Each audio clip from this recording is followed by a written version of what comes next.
Okay, I'm cutting myself a little slack. Hello, universe. Preamble, not my style. But I did forget what I wanted to talk about in terms of this process. And also, I said once a season I would give out my contact information, and this being the 12th episode, I think. Is it 12? Well, it seems about the right place to put it. And I do answer the Gmail address of Heidegger's Goldfish. So just throw that at gmail.com and you can reach me if you, for I can't understand why, have something you think you need to write out to me. You shouldn't. You should be able to take whatever energy that is and think about somebody more important in your life that you should communicate with instead. And that's just because I think that's a better use of your time. However, if for some reason that's not the decision you can come to cleanly, then there you go. That's all I'm giving out this time. I've given out the rest of my information somewhere back in the past 2 other times. So if you want to go look for it, you can find it. But this is the deal. Once set of 53, I'm going to give out my email address directly. That's it. I'll never say it again. So it's good to get that off the list here. Okay, that's actually pretty funny. The other thing I want to talk about is you really are not spending your time wisely if for some reason this is something you're doing as anything other than background noise. As background noise, I would give this effort roughly a 2.5 on a scale of 1 to 53. And the reason it's not a 1 is because, there is some effort. I'm not saying it's more than a blip on the cosmic scene of inevitability, but it is a blip. And so it's not a 1. Now, it's not a 2 because that's boring. And it's not 3.14 because that's way too cool. So 2.5, 2.75, 2.813. I don't know. It could have been a variety of 2 points, but 2.5 is fair because I feel like in the overall schema of the universe of grades, that's kind of a C+. And I think I'm doing somewhat C+ work so far. And honestly, I can feel myself tightening up as a joke writer just in the week I've applied myself. Well, more like 3 weeks, but having constructively attacked it for about 10 days, I'm getting better. And not so much at, I think I'm getting better at conceiving the world in the ratio of what's truly making the moment funny rather than just enjoying the experience. Man, am I breaking comedy down to the point I'm going to fucking hate it? Oh, that would be so the way this should come to completion, right? Of course. But, oh God, I'm not that tragic of a hero. What am I, Shakespeare? Fuck no. Okay. So, in what would be more like, I'm guessing, Dilbert, Scott Adams, kind of a fall from grace, similar to what he's undertaken. I don't know. He's a little more throwing himself. Oh, well, I am doing open mind. I don't know. Okay. Let's get off this subject because I'm only doing things to compare myself to people way more talented and way, way more interesting and of thoughtful, considerate conversation to be had than myself. Because my conversation with myself, unlike the Dilbert comic strip, is, it's kind of like a Dilbert comic strip, but it's just not as concise nor as clever. But it is full of swearing and occasional drug use. Matter of fact, I could really use a dab or two right about now. I do talk about anything. Uh-oh. You never know when I'm going to have a technical difficulty like dropping my phone, which I just did, and that was not intentional. I do like how the universe sometimes acts as my stage crew so that I can pretend that I do these things with some level of pre-planning, but nothing I do here is pre-planned. I'll bring notes. I have this whole back of the envelope written on, even have authenticity versus selling a scenario written on the flip side. But I didn't talk about any of that. So will I ever even get to that? Probably not. If it doesn't really get done the day I wrote it up, I find that it ends up in this other pile of, oh God, I don't know how many notes are in here now. Here, I'll just kind of do the whole flipping through the notebook thing, like, well, that didn't work. But as you can imagine, I'm as disorganized in real life as I am in presenting myself. So as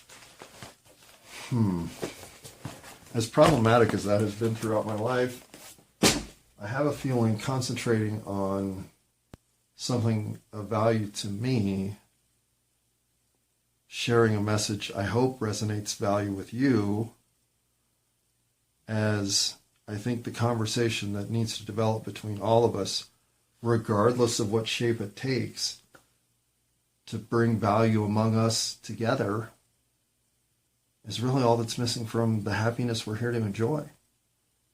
You didn't come here to look down at a screen to see what someone else thinks is cool, and then like it if you think you agree.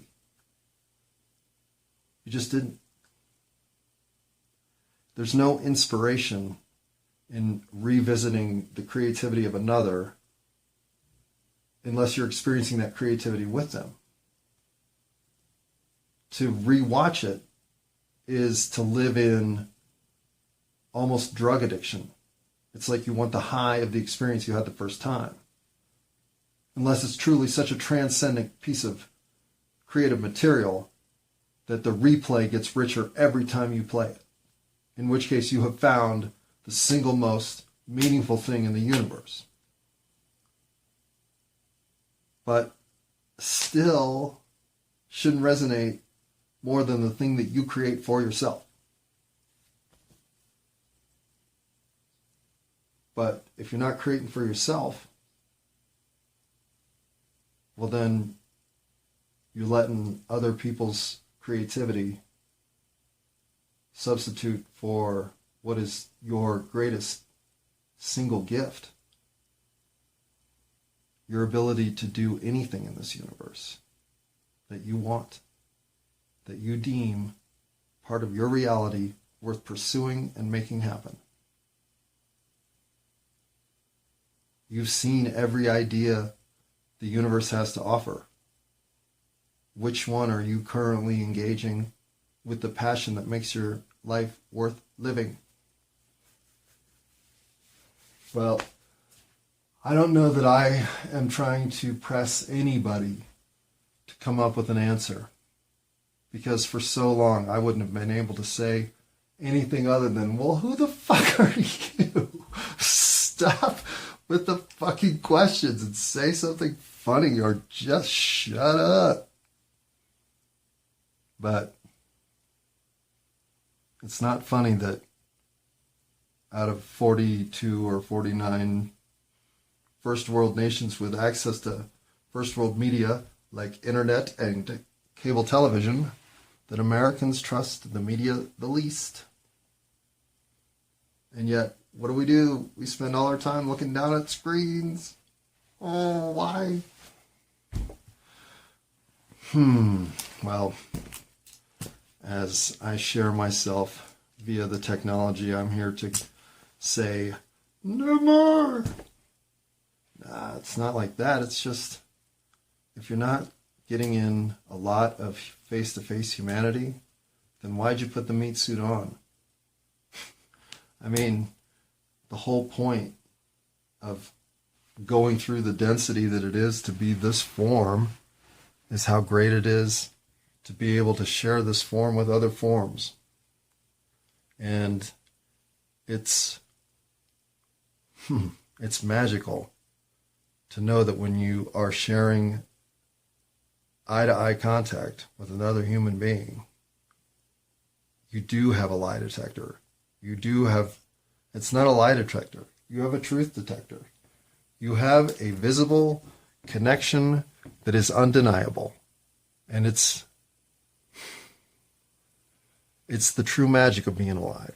So, I didn't capture that very well in whatever I'm about to say next, but I just wanted to make sure that if you're listening to this and not going out there and finding somebody to make eye contact with that makes you remember why you put the meat suit on, well, then, fuck, man.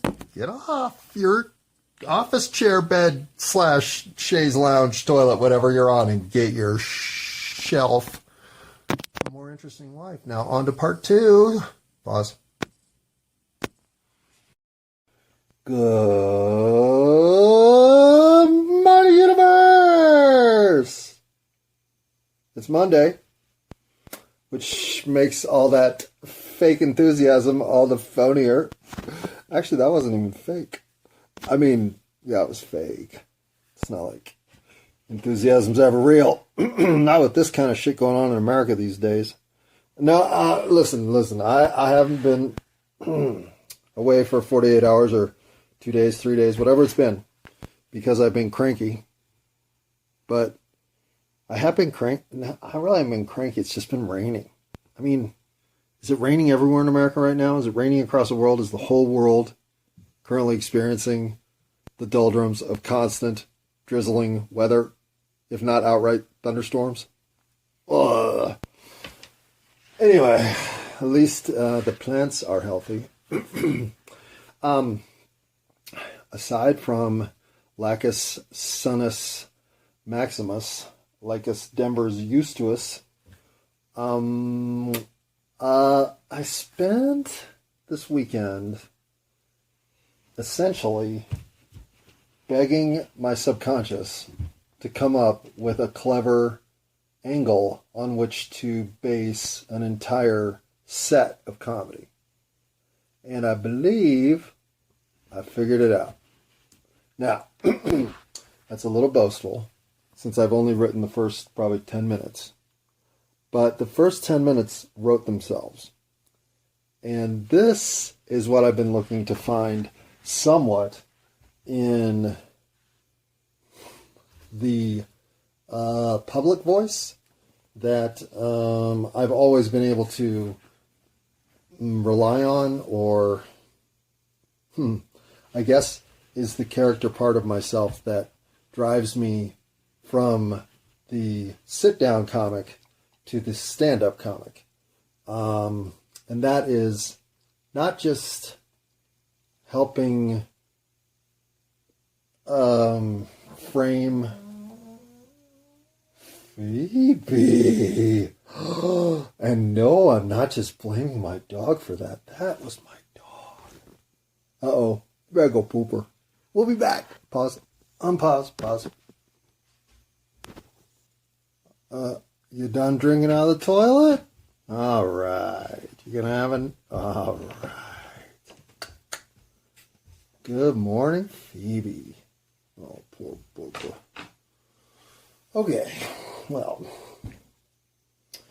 being that Phoebe may be making her final appearance on the recordings any day now, hopefully not for another 428 days or more, but you just never know. Well, I thought we'd give her a little cameo appearance of dedicated, well, my time's always dedicated to her, even when I'm talking to myself and you. She's as valuable an element in my life as anything I've ever had companion-wise, so not to underestimate the role of dogs, I am one huge fan. That, however, is not what I got to talk about. Paying proper homage to Phoebe is easy. Figuring out a shtick. Coming up with conceptual material that is thematically connected, yet it distinguished enough in its incarnations that there are rich veins to mine of unique and different ores, and plenty. So the concept I've got actually, in many ways, stems from my coming to terms with how much of our current reality is all my fault, which is most of it.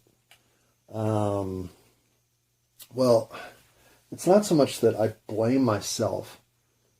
Well, I guess, how do you not blame yourself, right? What is the symbiotic relationship of your life creating the inevitable mirrored grander society at large that reflects the very attitude your life undertook or experienced or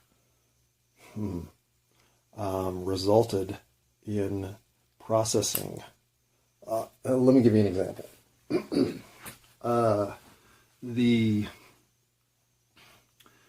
To me, the flip societally in terms of our consciousness in our opinion of gay, homosexual, transgender, lesbian, I will just say alternative lifestyles outside of the traditional Christian paradigm of man-woman marriage, 2.3 babies and station wagons and all that crap.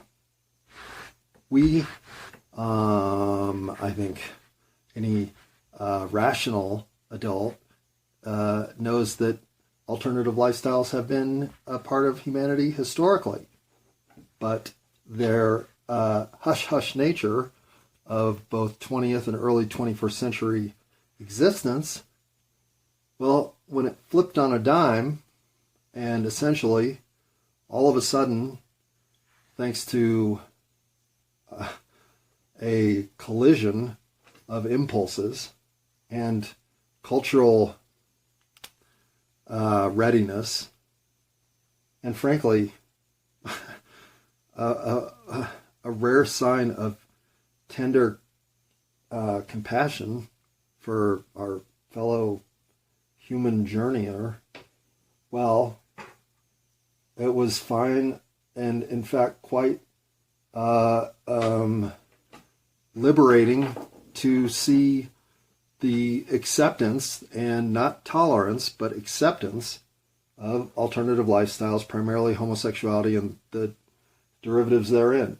I am so for any expression of love in the universe that is not in any way threatening or imposing on anyone else's sense of their achievement of their own happiness and love and purpose. But the idea that to truly feel like the burden of your own existence was lifting from the pressure society had applied there your entire known life. Well, I don't know. Maybe that's it can't be worth all the shame, the uncertainty, the doubt in what's broken in you that everybody else seems not to have to quarrel with. Why me? Yet, why you? Because you were strong enough to deal with it, to get to a position of reward that was long overdue. You were of the character and, frankly, you had the mettle of resilience in the face of an angry mob with opinion they were just given to think. It wasn't earned, it was learned. And, like many of our opinions, our learned thoughts are usually dangerous. Our earned thoughts, well, fucking earn that shit. Got something to say. But just passing on what the other guy told you, well, that's a whole lot of what's gone wrong around here. Oh, yeah. Nothing between me and Phoebe, because I never pass along what she tells me. I'm a good secret keeper. But when it comes to society at large, well, I do feel for a day and age when the condensing of convenience and what is our access to information on the internet now? It is an agreement to not think too hard. It's a place to find out how late things are open. It's definitely what do I get online for anymore? Check the weather, which is like new. I spent 10 years with the internet and never checked the weather once. Now all of a sudden that's the only thing I get online for. But I did get online today and happened to notice, of all things, I mean, dudes, men, gentlemen, honorable, valiant knights of yore, those who would call themselves chivalrous ever, can this group of men just stop having an opinion about women and their opinion of their own health? Is that something we can do? Can we lay off that one? Can we let women decide their own health issues from within their own health caucus of femininity? Do we have anything to say there? So why do we speak? I watched I do enjoy watching two podcasts. I want a podcast environment is a place where personalities who would otherwise know each other through the written word get to know each other in visual verbal combat. What was a jousting of letters before is now a bubble bath, and not always a friendly one, of 21st century technology. And I love it. I love it because we need more face-to-face conversation, even if it's through a screen. I will concede that is inevitably part of the deal, but we need more conversation, because in a conversation, something like what occurred in the first 5 minutes of this exchange is of value. And that is Mr. Man apologizing to Ms. Woman that he had dismissed her opinions of the vaccine's potential negative effects on women's reproductive health, because he's a dude, so he knew better. And literally, that's basically what his defense was, because of course it was. What other fucking defense does he have? And the fact that he's even involved is where I'm saying, why are we there? Why have we ever been there? But it's not in my makeup to tell anyone what to do. I've never had the capacity for any level of management, because I simply am not comfortable telling people even what the week's goals are and how we should best divvy up the work so that we can get her all done. No, fuck, man. Here's the load of work. Let's start up, and if I end up doing all of it, well, you guys suck. But let's see if you have some character. I'm all for the what's that leaderless structural organization. I'll have to look that up because that's a value. So let's not just dawdle there. My point is, I'm not one to be looking to get involved in places that I don't feel like I'm actually being pulled in with concern or invited in with opportunity to speak in turn or whatever. I don't feel like I have a whole lot to say about things that revolve around women's health issues. I just have never ventured any other direction on that. I have always felt like that's one place I can easily keep my mouth shut. Why other men are built differently? Well, I don't know, but it feels awfully good to slap that mosquito out of existence. Yes, I murder mosquitoes, but that's it. That's the only bug I kill. But I kill them gleefully. Okay. My idea, beyond just the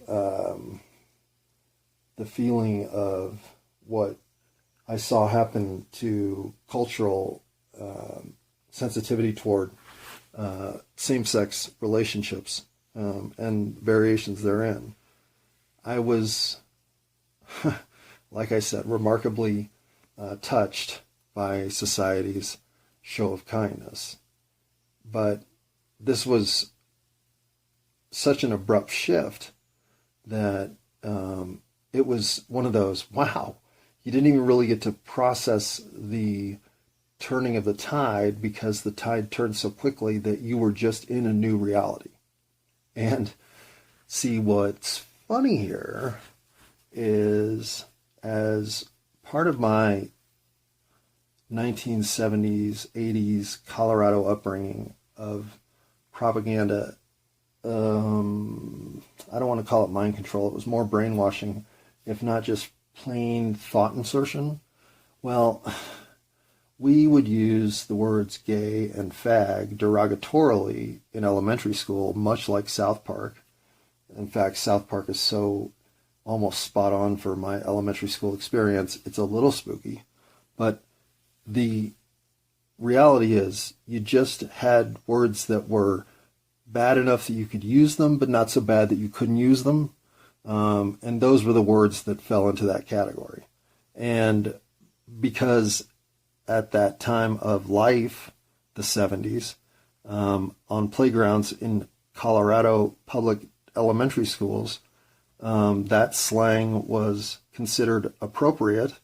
It became a default brainwashing / mind thought insertion progress of putting homosexual behavior and homosexuals themselves and anything in that relative category in the icky category, the other category, the category that we're all so good at developing because it makes it so much easier to deal with the disease that we feel about ourselves.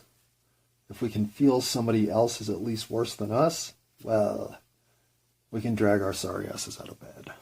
But not having known this in elementary school or anything of the kind, I'm just saying I had an early predisposition toward thinking homosexuality was gross. Simple as that. Having never really had any cross-feeling impulses, at least in ways that I could nail down, and having actually kind of looked to see if those existed, well, I was pretty sure that whatever it was a place that I didn't really have a whole lot of input. I wasn't somebody who could claim a lot of skin in this game because I didn't even know what this game was, because I felt a very different game and I felt it all the time. So, again, as you're trying to navigate the world of, say, 15 to 25-year-old life,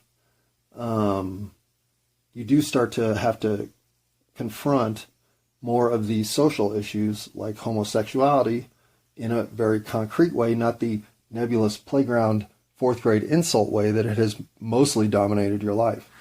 And when I got to college, they not only forced the issue, they had a week one sensitivity training seminar that everyone attended to help you understand who you were going to be interacting with and that they were just people too. And so in my 18-year-old naive frame of mind, I met my first 3 gay people.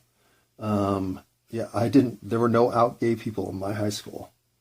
There might have been one. There might have been one. But I'm not sure, so I'm going to say no.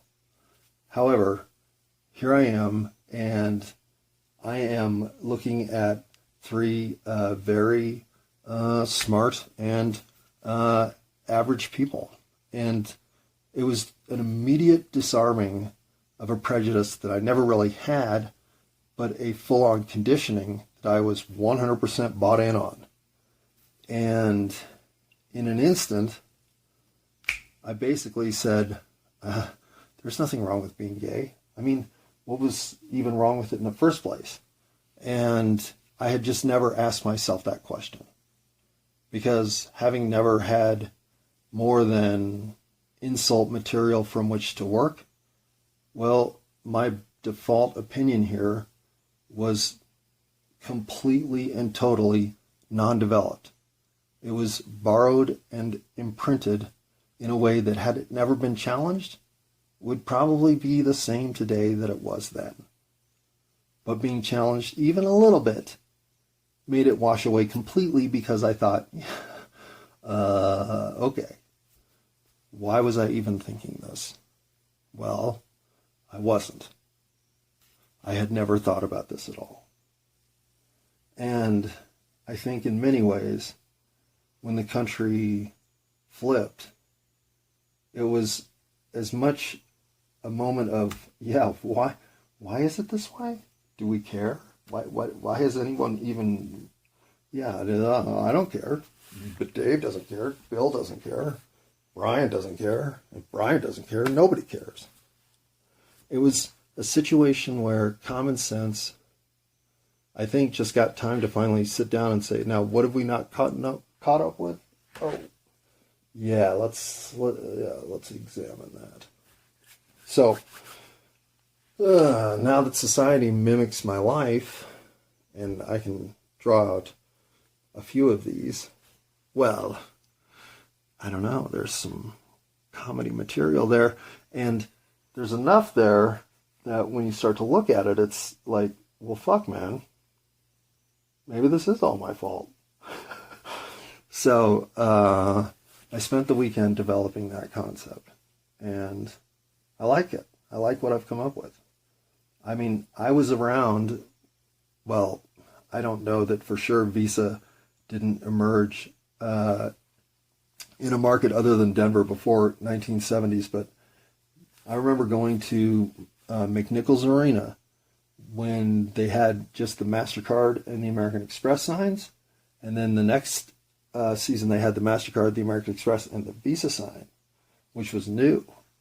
And I remember thinking, I've always thought I was an American Express guy. I know my parents are MasterCard people, but I think I'm a little more dignified, which is why American Express had caught my eye. But who's this Visa carefree, whimsical player on the side? I mean, I was, 9, 10 years old, and I literally am imprinted with memories of early credit card considerations, elementary school. And it made me think,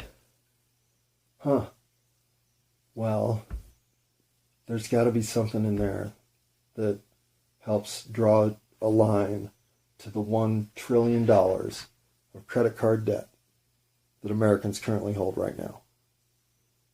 As of my speaking these words, on this day, June 5th, at 5:47 in the morning,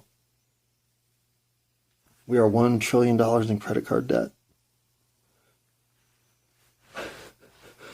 Yeah. And that's, well, $1 trillion in credit card debt. And the interest that we're paying on our federal deficit is now a bigger check than we write daily to make weapons in the Defense Department. Our interest rate paydown is a bigger check than what we write to the Defense Department every day. Think about that. So, I was trying to find a place that brought all this back to good humor. And the best part about it is, well, one, everything that's happening, that's going on right now, that's going sideways, upside down, all kinds of haywire, well, it's just humans doing human stuff, being human, making human dumb shit mistakes of a human nature. Or, well, let's just say, if that's not the situation, wow, that's